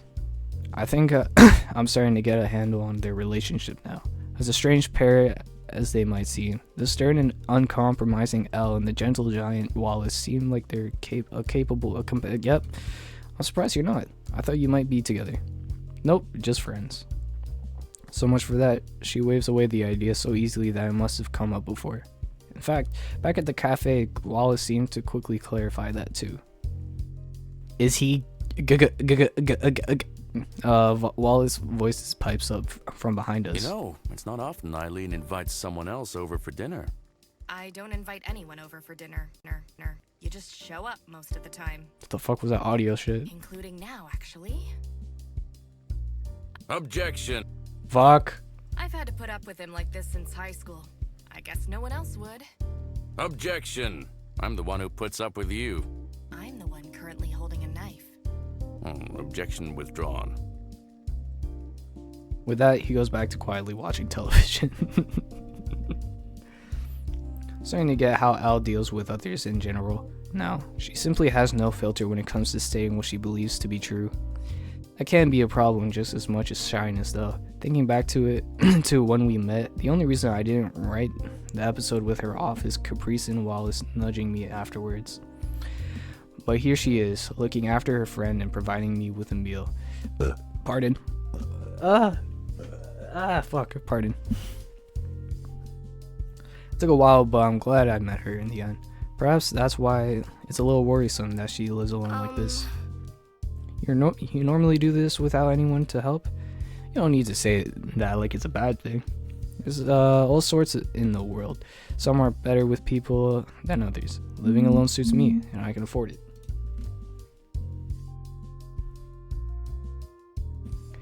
You know Caprice though, don't you? You know Caprice though, don't you? So you're not completely alone besides Wallace. Maybe I shouldn't have said that. Tell me, how did you and Caprice meet? We were sitting at the same table for biology lecture, and she started passing me notes during class out of the blue. Once we started talking afterwards, she didn't really stop. That's the way it goes with her. Once you get caught in her orbit, she doesn't let you go. Caprice isn't that bad. She's a sweet person, just high energy. She gives a non-committal grunt before getting on with her cooking. I do wish she'd give her a chance. Caprice does only mean the best for her. Moving away from that, could you go grab the plates and glasses? These shouldn't take long to fry. Root beer, please. No. Water is healthier. Allison, please save me from this woman. All I can do is give a weak smile. As much as I'd like to give him what he asked for, following Eileen's orders would probably be for the best. With all of us truly full, we sit around the table and savor the meal we've had. It was the best food I've had in a while, since it was neither takeout nor cooked by Rose. Having sent a text message to her for a pickup, all that's left is to run down the clock as the evening wears on. Looking around the apartment, I point to one of the pictures on the wall. Did you paint all these? Yeah, really needed something else to put up there, though. Huh? But why? They're really good. I appreciate the thought all of them have dumb little mistakes. Though, just needed something to make the walls less bare when I moved in, and never got around to replacing them. You like painting people in particular, don't you?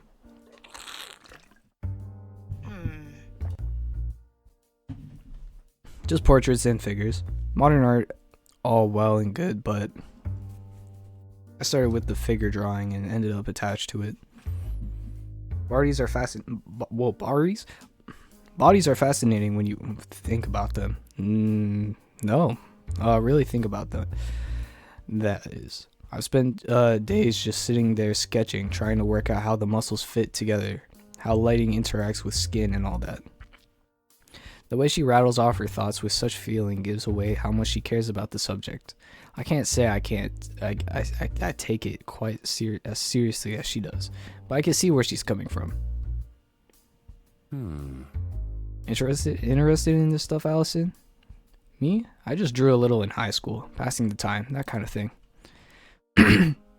Nothing wrong with that. I sketch on my tablet, and Elle gives pointers sometimes.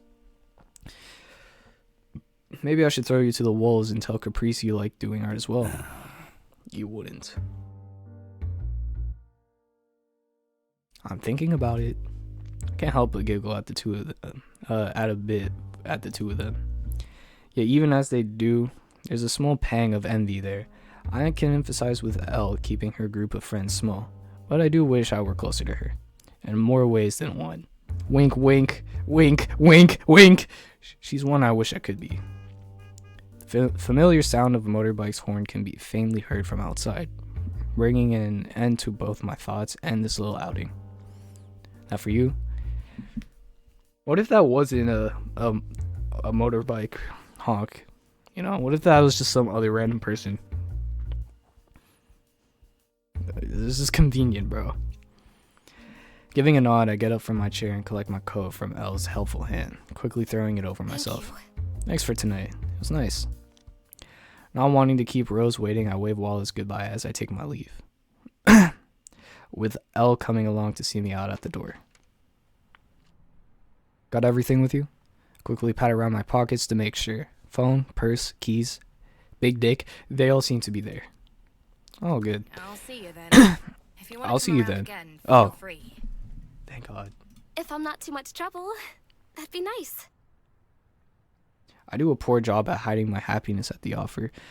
My reply just a little too quick to sound Believe natural. me, you're no trouble. It honestly does me good to see you a bit more upbeat. I tilt my head a little at the odd idea. You just seemed kind of skittish before, but now you're all sunshine and rainbows. It suits you. Sorry. I'm a bit shy. Not to mention a bit homesick. Being able to talk with friends outside of school was a nice change. Not to mention having homemade meals. Even if I didn't help that much, it did take my mind off things. Eventually, as my mind slowly manages to get back into gear, I muster the words to say that I want to tell her, to say what I want to tell her as I get past being so flustered. If you don't mind me being around for dinner, maybe being together in a club wouldn't be so bad. I hate the way how we talk. I'm sorry. She hesitates for a good few moments, making me doubt myself as I offer the suggestion as carefully as possible. She knows I like her as a person, so hopefully she can look past her previous experiences. Just as I begin to think I overstepped the mark, she gives an almost comically long sigh. The horn sounds again in the distance as silence reigns, but my feet stay plastered as she comes to an answer. Fine. Tell Capri she can have her dumb club. Thank you. Just don't make me regret it. With an enthusiastic nod and a wave, I start off down the hallway once more, Elle disappearing into her apartment as I look back. Even as I walk down the hallway, my steps somehow feel lighter than they did as I entered. Being around others usually makes me exhausted, but right now, I feel more comfortable than ever. Are we done?